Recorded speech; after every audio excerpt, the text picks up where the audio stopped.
Nuestro mensaje es Cristo. Cristo es el centro de las Escrituras. Cristo es el centro de nuestra vida. Cristo es nuestra mayor motivación. Es nuestro mayor sueño, un día poder encontrarnos y abrazarlo, un día poder vivir con Él por la eternidad. Y nuestros mensajes durante estos días han sido Jesús. Jesús buscando al ser humano, Jesús extendiendo su gracia, Jesús llamando a las personas, Jesús detrás del ser humano, listo para poder salvarlo, para poder perdonarlo. Y todo eso pues se resume en la gracia de Dios. Una gracia que hoy está abierta, pero que sabemos que no siempre estará así. Un día aquella gracia se cerrará. Esperamos que cuando ese día se cierre, cuando ese día llegue, todos podamos formar parte de aquel grupo que su nombre está escrito en el libro de la vida. Para eso ya vimos que necesitamos de un nuevo nacimiento. Ya vimos que necesitamos de caminar con Dios, de avanzar por fe en la vida. Y hoy, el mensaje de hoy tiene que ver con una de nuestras mayores realidades, mientras Jesús no vuelve. Y para abrir la palabra de Dios, vamos a pedir su dirección a través de la oración. Acompáñanos allí donde tú estás para que juntos podamos orar. Te damos gracias, Señor, por este lindo día donde hay cientos de personas que están reunidas en grupos, en iglesias, otros están desde sus casas, otros están por redes sociales, por YouTube, por Facebook. Y gracias porque permitiste que la tecnología en el tiempo del fin cumpla un rol muy importante. Y es que no solamente podamos acortar distancias, sino también podemos llegar a lugares inimaginables. Personas que en diferentes circunstancias hoy están participando de este programa. Personas que pueden estar con dolor en la vida, con preocupaciones, o personas que están superando una situación difícil, mas también tenemos personas que sufren. Y tú eres nuestra mayor esperanza, tú eres la respuesta para nuestras necesidades, tú eres todo lo que en la vida necesitamos. Y hoy queremos que tu palabra pueda traer una vez más esperanza para nuestra vida. Podamos fortalecernos en tus promesas, podamos disfrutar de tu palabra y que tu palabra pueda caer en un corazón sensible, en una persona receptiva, en alguien que puede no solamente tener interés, sino aceptar tu palabra. Y queremos que hoy puedas hablar a nuestro corazón como siempre lo haces, a través de tu santa palabra. Que tu Santo Espíritu nos acompañe, podamos ser abrazados y fortalecidos por tus promesas y podamos responder de manera positiva al mensaje que tú tienes para nosotros hoy. En el nombre de Jesús. Amén. Existe una palabra que incomoda a todo el mundo, tanto a cristianos como a no cristianos. Es una palabra que queremos silenciarla, pero no se puede, porque forma parte de nuestro día a día, forma parte de nuestra historia, es más, viene enraizada, está encarnada. Esa palabra que no gusta a nadie es la palabra pecado. ¿Qué cosa es pecado? Hay algunos que han intentado hacer una lista de lo que es pecado. Pecar es hablar así, pecar es sentarse así, pecar es peinarse así, pecar es vestirse así. Pecado, casi todos los conceptos de pecado tienen que ver con acciones. Y allí nosotros tenemos un serio problema, porque si vemos que pecado es acción, simplemente no vamos a tener un concepto claro de lo que es salvación. Ustedes sabían que nuestro concepto de salvación va a depender de la definición que nosotros tengamos de pecado. Porque si el pecado no es tan peligroso y si el pecado solamente se basa en una lista de qué hacer y qué no hacer, pues no hay tanta necesidad de un Salvador. De acuerdo a la visión que tengamos de lo que es pecado, vamos a tener nuestra necesidad de un Salvador. Entonces, para la mayoría de cristianos, pecado se basa en hacer o no hacer. O sea, si tú no haces ciertas cosas, estás bien. Ah, pero si tú haces esto, estás mal. Porque hemos colocado al pecado con acciones, solamente con hacer. Bueno, esta palabra también incomoda a los incrédulos. Incomoda mucho. Tanto así que las personas no creyentes, una de las palabras que más detestan de los cristianos es justamente eso, pecado. Porque nosotros usamos a menudo la palabra pecado para señalar los errores ajenos. Para decir, tú estás en pecado, tú vas a morir, tú estás destruido. Entonces la palabra pecado incomoda al incrédulo. Y lo incomoda en el sentido de que lo escuchan por parte de los cristianos como la restricción de su, entre paréntesis o entre comillas, libertad que ellos tienen. Y eso es una pena. Y les voy a decir por qué es una pena. Porque muchas personas no van para Cristo porque nosotros predicamos para las personas una lista de cosas que tienen que hacer y una lista de cosas que tienen que dejar. ¿Y dónde está el problema? El problema no está en señalar qué es lo correcto o lo incorrecto. El problema no está en decir qué es bueno y qué es malo. El problema es que el énfasis de nuestro mensaje no es qué hacer y qué no hacer. Nuestro énfasis de mensaje es Cristo. Y lo que tenemos que hacer es decir a las personas que la solución para el problema no está en lo que haga o en lo que no haga. La solución para su problema está en que Cristo tiene que hacer algo en nosotros para cambiar. Yo conocí hace algún tiempo una persona muy sincera, con una mente muy posmoderna como la nuestra, la de nuestra sociedad hoy, que decía, pastor, a mí me da miedo visitar una iglesia. Y claro, él no iba a ninguna iglesia participaba. Porque decía, yo entro a una iglesia y ya me siento condenado. Todos me miran y es verdad que soy pecador. Pero a la verdad es tan incómodo escuchar de que todo lo que hago está mal. Y en lugar de decirme cuál es la solución, solamente me dicen cuál es mi problema. Yo ya sé cuál es mi problema. Lo que yo quiero es solución. Entonces, el peligro de la mente posmoderna es levantar su voz en contra de la religión. ¿Y cuál es el peligro allí? Mira, Satanás es muy astuto. Por un lado, es una mala comprensión de pecado por un grupo de personas, y por otro lado, levantan su voz aquellas personas que están hartadas de ese mensaje y dicen, nada es pecado.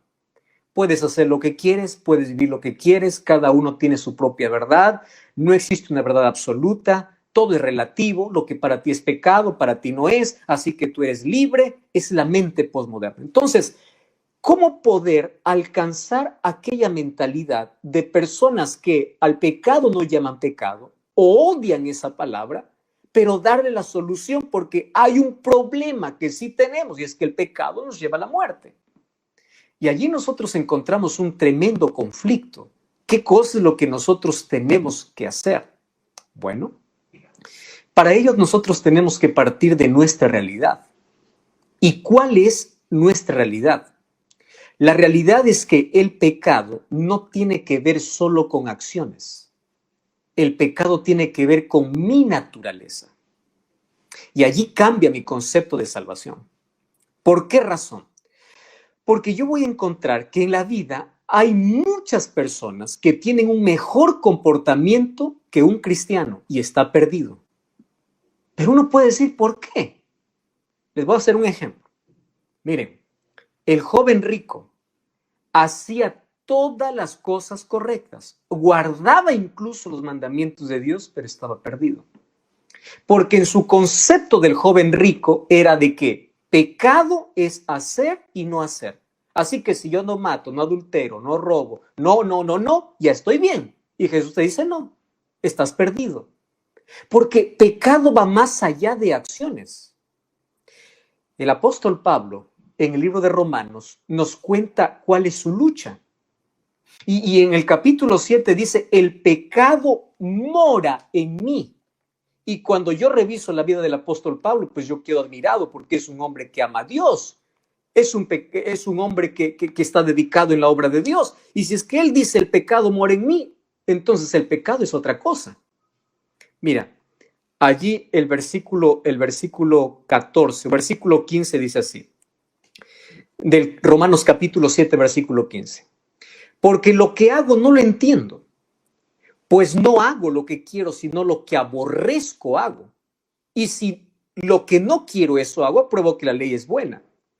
De manera que ya no soy yo quien hace aquello, sino el pecado que mora en mí. Si el apóstol Pablo está de manera sincera expresando lo que todos deberíamos reconocer, tenemos que seguir ese ejemplo. Y dice así: el problema está en que mis acciones son el resultado de quién mora en mi corazón. Yo quiero hacer una cosa buena, pero no puedo. Porque dentro de mí hay una inclinación, hay una concupiscencia. Dentro de mí hay algo que no puedo dominar. Y eso se llama pecado. Pero ¿qué cosa puedo hacer? Entonces la solución lo va a presentar en el capítulo 8, cuando dice: ahora pues ninguna condenación hay para los que están en Cristo Jesús. Porque ahora Cristo empieza a morar en el ser humano. Y cuando Cristo mora en el ser humano, es Cristo quien cura mi herida, es Cristo quien me sana, es Cristo quien me restaura, es Cristo quien me transforma. Entonces, lo que haga o no haga no depende de mis acciones, depende de quién mora en mí. Entonces, vamos afinando un poquito allí nuestro concepto. Hay algunos cristianos que llaman a todo pecado. Todo es pecado. Vas para la playa, es pecado. Pasas por un lugar, es pecado. Y haces esto, pecado. Comes 2 platos de comida, pecado. ¿Por qué razón? Porque han amarrado al pecado solo con acciones. Presten atención aquí. Romanos capítulo 14, versículo 23 dice así: todo lo que no proviene de fe es pecado. O sea, tú puedes hacer incluso cosas buenas. ¿Me estás entendiendo? Tú puedes ser correcto, tú puedes tener un buen comportamiento, tú puedes ser honrado, honesto, leal, puedes ser todo lo bueno. Todo lo que no proviene de fe es pecado. ¿Cómo así? Hay tantas personas que hacen tantas obras buenas y Dios no solamente ve acciones, Dios ve motivaciones. ¿Qué cosa te motivó a hacer aquello que haces? Pues hay personas que dan limosna solamente por ser reconocidos. Hay personas que hacen algo solamente por querer publicar. Tú has visto que hoy todas las acciones casi se publican en Facebook, en Instagram, para que las personas reconozcan esa acción. Todo lo que no proviene de fe es pecado. O sea, incluso las obras buenas. Sin fe es pecado. ¿Y qué cosa es fe? La fe no solamente nos lleva a creer en Dios, nos lleva a confiar en sus promesas y obedecer a Dios. La fe nos saca del terreno del egoísmo con el cual están manchadas nuestras mejores obras para poder llevarnos a un terreno de obediencia y de fruto natural. Cuando voy a Santiago capítulo 5 o capítulo 4, versículo 17, dice así: el que sabe hacer lo bueno y no lo hace, comete pecado. ¿Se dan cuenta? O sea, pecado no solo es hacer cosas, pecado también es no hacer lo que tienes que hacer. Tú sabes que tienes que dejar la bebida, no la has dejado, es pecado. Tú sabes que tienes que dejar las bebidas gaseosas, no las has dejado. Entonces, no solamente es hacer, es no hacer aquello que sabes que tienes que hacer. Entonces aquí el concepto de pecado va más allá de acciones. Eso es lo que quiero que quede claro. Las acciones son el resultado de lo que hay dentro de mí. El problema no está afuera. El problema no está en cómo visto, en cómo hablo. No, el problema está dentro. Porque tú puedes vestirte bien, puedes hablar bien, puedes comportarte bien. El problema es qué hay dentro de ti. Ajá. Ahora, en la Biblia yo encuentro que Dios no solamente ve acciones, porque acciones vemos solo los seres humanos. Dios ve motivaciones. Entonces, yo quiero hoy llevarles a un texto que me gusta mucho, pero también me hace estremecer y reflexionar. Apocalipsis capítulo 3. Apocalipsis capítulo 3, versículo 5 dice así: al que venciere, o el que venciere será vestido de vestiduras blancas, y no borraré su nombre del libro de la vida. Saben que este texto lo he leído muchas veces en mi vida, pero nunca le había prestado tanta atención, porque aquí este mensaje de Dios viene para su iglesia en diferentes periodos y llega también para nuestros días. ¿Qué cosa es lo que tengo que hacer? Vencer. Yo quiero ser vestido de vestiduras blancas. Yo quiero tener el carácter de Cristo. Si yo quiero ser justificado por Él y si yo quiero ser salvo, tengo que vencer. La pregunta es, ¿qué tengo que vencer?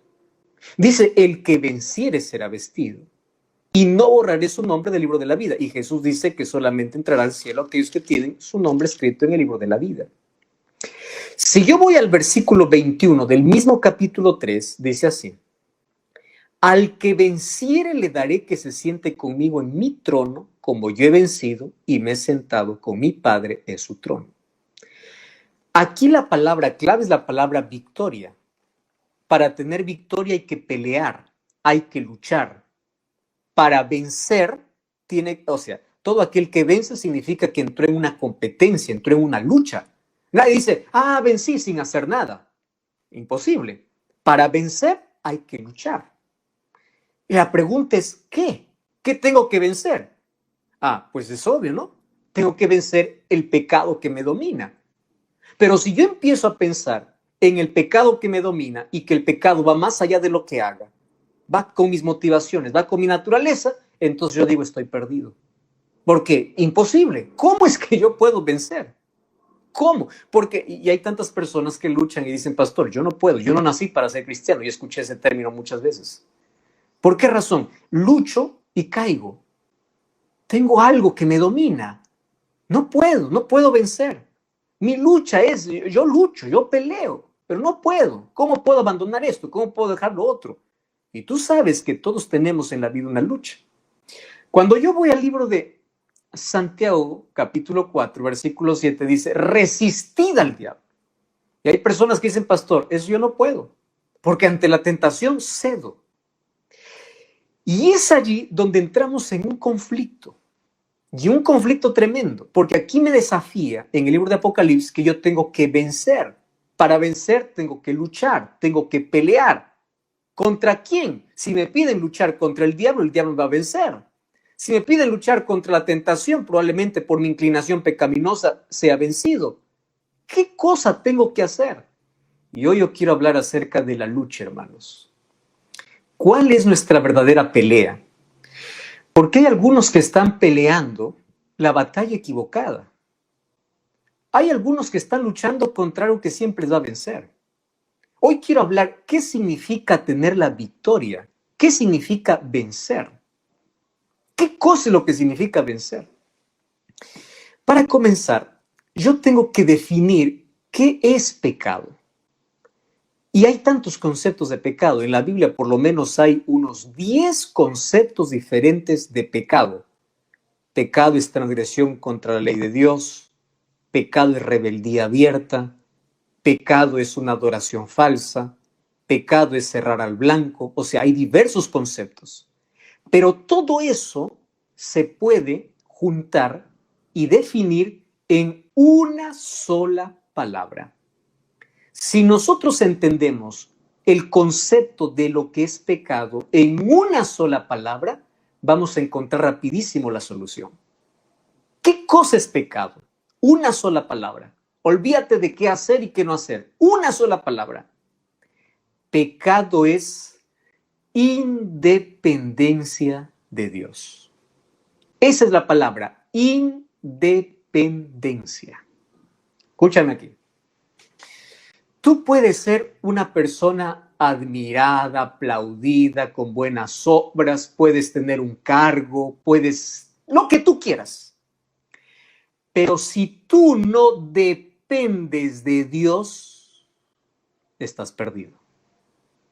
Dependencia es la cura para nuestro problema.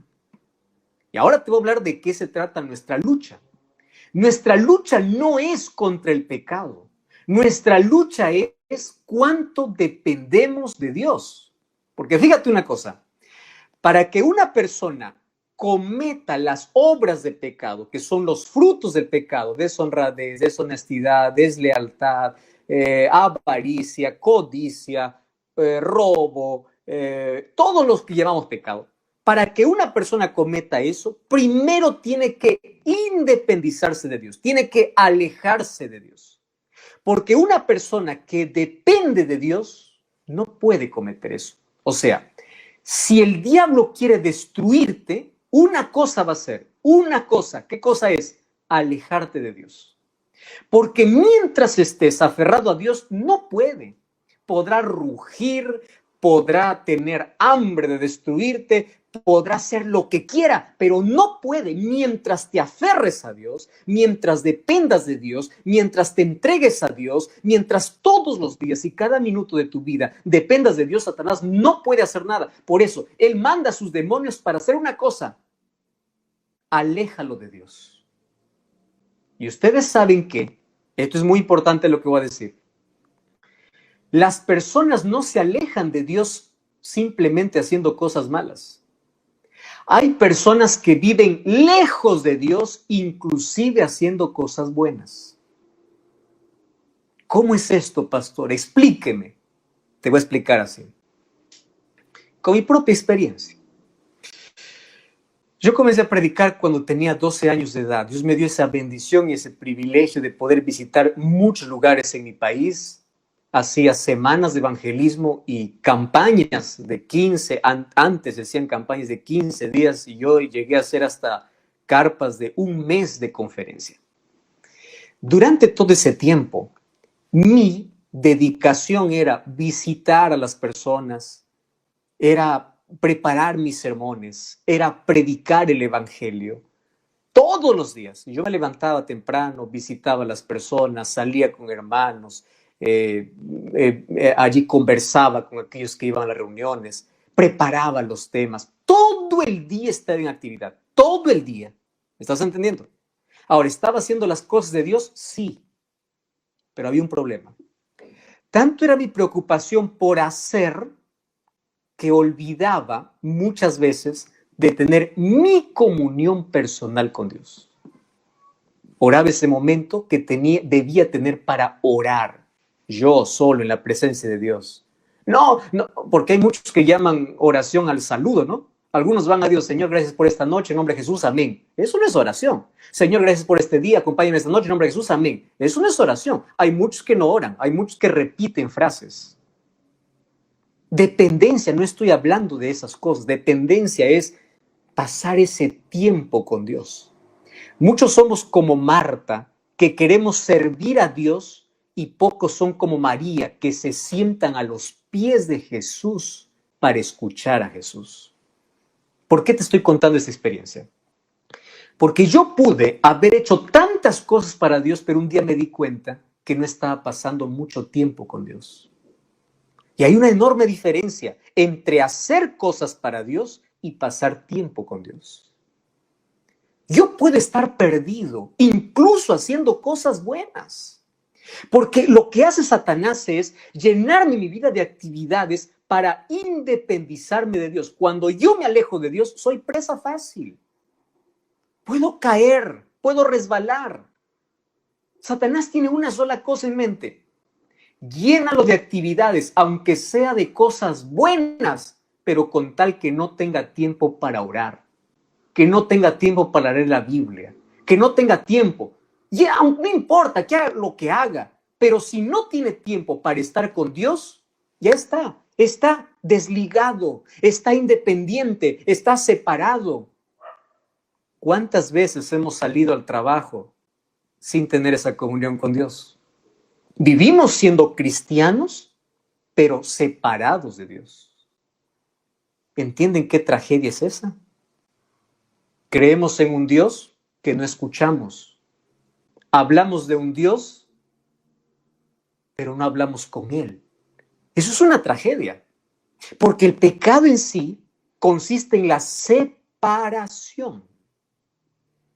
Te pregunto, ¿Qué hizo Lucifer en el cielo para que sea un pecador? Porque el pecado comenzó allí. Mató, adulteró, robó. ¿Qué hizo? Una sola cosa. Se independizó de Dios. Y eso es todo lo que hace hoy. Y ahora nosotros tenemos una desventaja tremenda. Porque nosotros ya, dice Salmos capítulo 51, versículo 5, que ya venimos con el pecado en nosotros, con la inclinación a vivir lejos de Dios. Hermanos queridos, amigos, allí está nuestra lucha. Nuestra lucha tiene un nombre y tú tienes que vencer, no tienes que pelear contra el enemigo, tú no tienes que pelear contra el diablo, tú no tienes que pelear contra el pecado, tú tienes que luchar contra la independencia de Dios. Tú tienes que luchar para aferrarte a Dios. La lucha que habla la Biblia no es para que tú salgas solo a enfrentar y a vencer, porque finalmente la victoria viene de Dios. Pablo decía, en Cristo soy vencedor. En Cristo somos más que vencedores. No es lo que yo hago, es lo que Cristo hace en mí. Pero mi parte es luchar para estar con Él. Hay algo que Dios no va a hacer. Quiero que esto quede claro. Dios no va a hacer lo que tú puedes hacer. Dios va a hacer lo que tú no puedes hacer. Voy a ponerte ejemplos para que quede más claro. ¿Qué cosa es lo que Dios no puede hacer? Dios no puede apagar la TV cuando tú estás viendo tu programa para decirte tienes que orar. Dios no puede sacarte de la cobija, de las sábanas cuando estás abrigado en la madrugada para que tengas que orar. Eso no va a ser. Hay cosas que tú tienes que cortar y hay cosas que Dios sí va a hacer, aquello que tú no puedes. Entonces ahí se acaba la lucha. Cuando alguien me dice, pastor, no puedo vencer este vicio, no puedo vencer este pecado, no puedo dominar mis pensamientos, pastor, lucho, caigo, pastor, no puedo dejar el alcohol, no puedo dejar el cigarro, no puedo dejar esto, no puedo dejar otro. En lugar de decirle, mira, tienes que luchar, lucha para levantarte más temprano, para ir a la presencia de Dios, para leer más la Biblia, para pasar más tiempo con Dios, porque en la mayor dependencia de Dios está la mayor victoria, porque Dios hace lo que yo no puedo. Tú sabes que Satanás se ríe cuando nosotros luchamos contra nuestro propio problema. Él dice, ya está ganado, porque él quiere luchar solo. Romanos capítulo, o Efesios capítulo 12, o capítulo 6, Dios nos ha dejado a través del apóstol Pablo una armadura para luchar. ¿Y esa armadura en qué consiste? Dependencia de Dios. Oración, estudio de la Biblia, fe, la coraza de justicia. Toda esa armadura no tiene que ver con lo que yo hago. Tiene que ver con lo que permito que Dios haga en mí. Dios va a transformar mi gusto degenerado. Dios va a transformar mi inclinación pecaminosa. Y ustedes saben que la libertación de pecado tiene 3 fases. La primera fase es lo que Cristo hizo. La segunda fase es lo que Cristo hace. Y la tercera fase es lo que Cristo hará. Para eso te voy a explicar que Dios nos libra del pecado en 3 momentos. A través de la justificación, de la santificación y de la glorificación. Tú puedes decir, pastor, yo no entiendo esos términos. Te voy a explicar de manera más sencilla. La primera se conoce como la primera P. Dios te libra de la penalidad del pecado. Ah, qué lindo. O sea, de la condenación del pecado. Cuando tú te arrepientes y vas a Dios y reconoces que eres pecador, Dios te libra de la penalidad. Eso se llama justificación porque Él coloca su justicia en tu vida. Pero Dios no te deja allí. Dios quiere que camines con Él. ¿Y cómo caminas con Él? A través de un relacionamiento diario. ¿Y cómo se hace eso? A través de la oración y del estudio de la Biblia.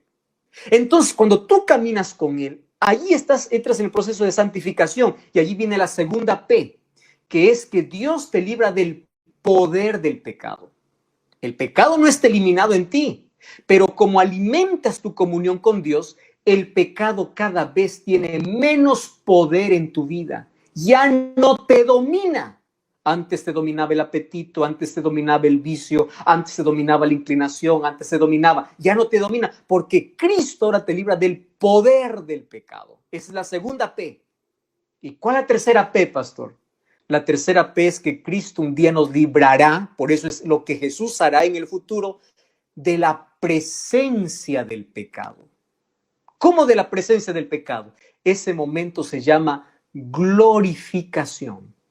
Cuando Cristo arrancará de nosotros toda aquella naturaleza pecaminosa. Cuando iremos al cielo, iremos transformados. Nadie tendrá más deseo de pecar. Porque el deseo que tenemos hoy es por la naturaleza de pecado que tenemos. Entonces, mi lucha no es pelear con el pecado. Mi lucha es ir a Jesús que me justifique y que me santifique, que me libre de la penalidad del pecado y del poder del pecado, porque si camino con Él, un día me glorificará y me librará de la presencia del pecado para siempre. Eso es lo que Jesús hace hoy. Entonces, nuestra lucha es para que cada día podamos vivir unidos a Cristo. Porque la victoria no nos da nuestra capacidad, no nos da nuestra inteligencia. Tú puedes hacer cosas buenas en la vida, pero si estás separado de Dios y no buscas a Dios, estás en pecado y tus mejores obras están manchadas con pecado. Ustedes saben que vivimos en un tiempo donde hay muchas personas que son moralistas, que hacen las cosas correctas y sienten que no tienen más necesidad de Dios. Incluso las personas que se llenan de buenas obras están apuntando los defectos de los demás. Están viviendo una religión de conducta y no una religión de relación con Dios. Voy a repetir esto que es tan importante.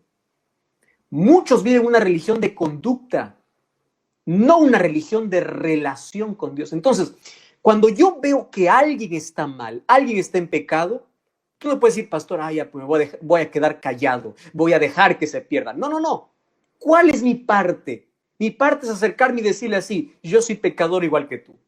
No acusarle y decirle, tú te vas a perder. Porque nuestro dedo acusador es el dedo de Satanás. Satanás le gusta acusar a las personas. ¿Qué cosa es lo que tengo que hacer? Lo que tengo que hacer es enseñarle a la persona a tener un mejor relacionamiento con Dios. En lugar de decirle, deja esto, haz esto, deja de vestirte así, deja de peinarte así, deja de hacer esto, deja de hacer lo otro, le voy a enseñar cómo puede orar más, cómo puede leer mejor la Biblia, porque mientras más comunión tenga con Dios, Dios va limpiando mi vida, Dios va sacando la impureza, Dios va ayudándome a dejar lo que yo no puedo. Porque repito, tú puedes tener buena conducta y no relación. Pero todo aquel que tiene una relación con Dios, ¿cuál es la evidencia? La buena conducta. Y ahí se acabó la lucha. Los frutos aparecen. El libro de Gálatas capítulo 5 aparece que el ser humano puede vivir de dos maneras, guiados por los frutos de la carne o por los frutos del espíritu. Entonces, ¿cuál es el fruto de la carne? Lo que produce nuestra naturaleza pecaminosa. ¿Cuál es el fruto del Espíritu? Mi comunión con Dios. Entonces viene amor, gozo, paz, paciencia, benignidad. En sí, el fruto es uno solo, el amor. Y el resultado es que tengo paz, paciencia, benignidad, bondad, fe, mansedumbre, templanza. Contra tales cosas no hay ley, dice Pablo. Claro, porque toda la ley se resume en el amor. Cuando nosotros entendemos esto, vamos a permitir que Dios tome el control de todo. Y ahí se acabó tu lucha. ¿Por qué voy a decir que se acabó tu lucha? En primer lugar, no vas a luchar más contra el pecado. Vas a luchar para aferrarte a Cristo todos los días. Y en la medida que te aferras a Cristo, tu vida va cambiando. Las cosas que te gustaban, no te gustan más. Las cosas que no te gustaban, te empiezan a gustar. Tu visión cambia. Tu vida cambia. Porque Cristo va trabajando en ti. Queridos, una vida apartada de Cristo puede estar llena de buenas obras, pero sigues perdido.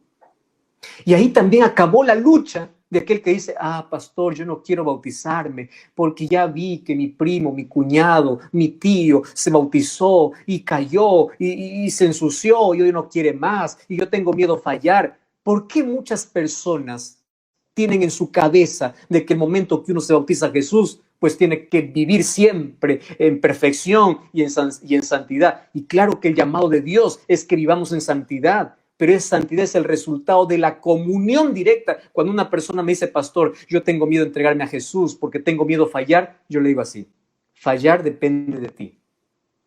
La experiencia de otros no puede ser tu experiencia. Ahora, si tú quieres fallar, es fácil hacerlo. Aléjate de Dios y no importa si estés yendo a la iglesia. Con tal que no tengas relación con Dios, ya estás lejos de Dios. La apostasía no comienza cuando una persona sale de la iglesia. La apostasía comienza cuando una persona deja de orar, deja de leer la Biblia, deja de tener un relacionamiento con Dios. Y allí aparecen todos los frutos de pecado. ¿Saben cuál es nuestro problema? Nuestro problema es que luchamos con los frutos cuando la raíz sigue viva. Tú no puedes prohibir a una planta de naranja que no produzca naranja.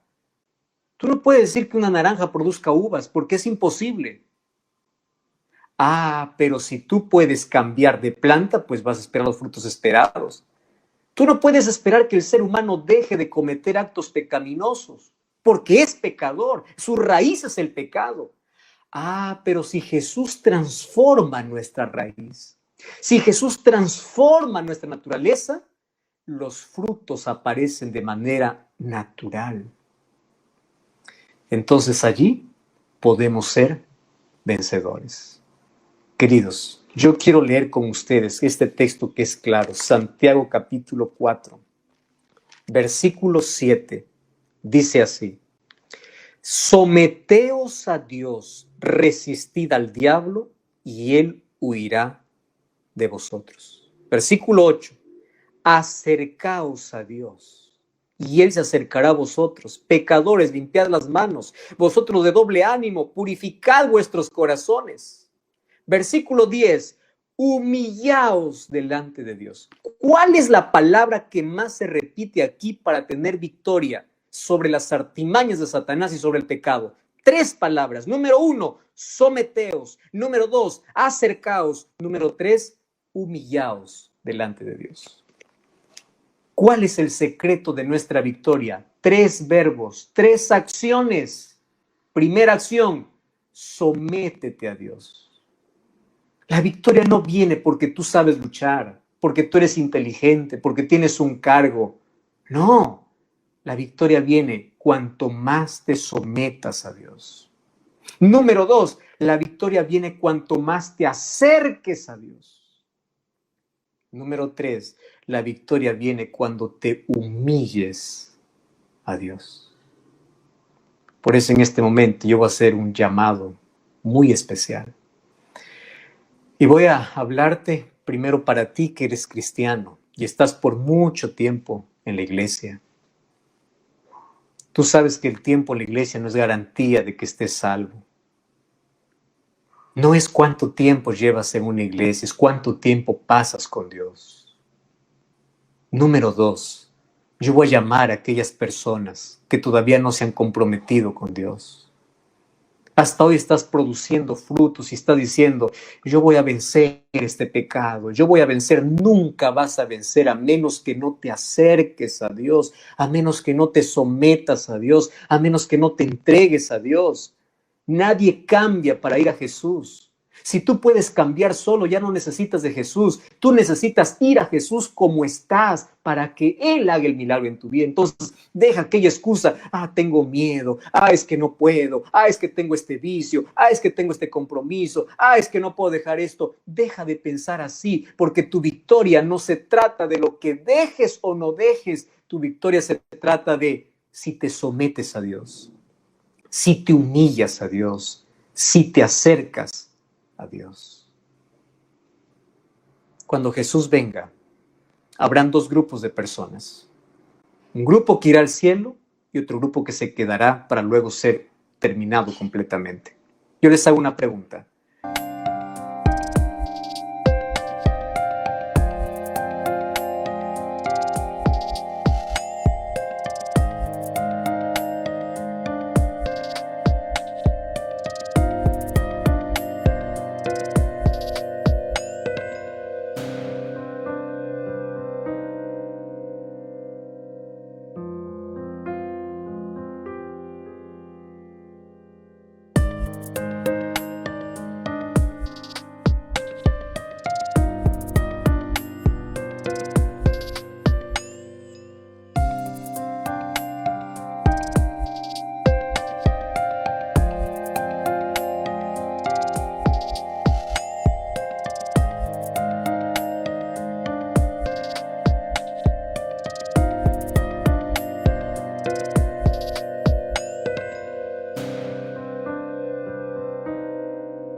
¿Los que se van al cielo son pecadores, sí o no?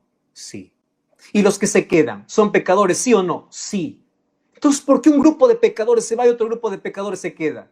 Ah, es que un grupo de pecadores, aun cuando tenían la naturaleza de pecado en su vida, aprendieron a depender de Dios.